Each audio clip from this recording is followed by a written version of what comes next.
guess what? After 1 week, andito ulit ako. Kasama ko ulit to kahit umulan, bumagyo, umaraw, andito ako. Kaya kong pumunta dito, guys. Like, yan, wala nang ilaw.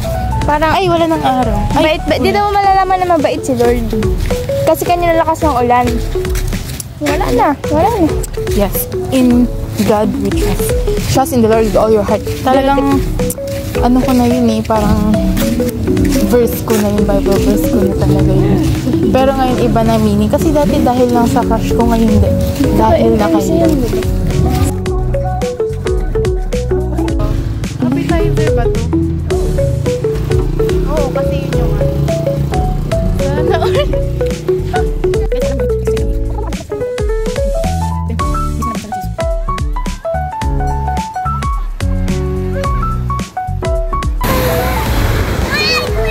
Ay, ang ganda naman ng view ko. Thank you. Hindi, pakitabi po ate. Pakitabi mo na yan. Charis. Guys, tingnan nyo naman kami dito. Next month, nasa Manila na yan siya. Parang ano ba? No to ano? Paparazzi. Ay, what if ibigay din natin? Kunwari nag-ano tayo, bro. Halina party list po. Ang bait talaga ni guys.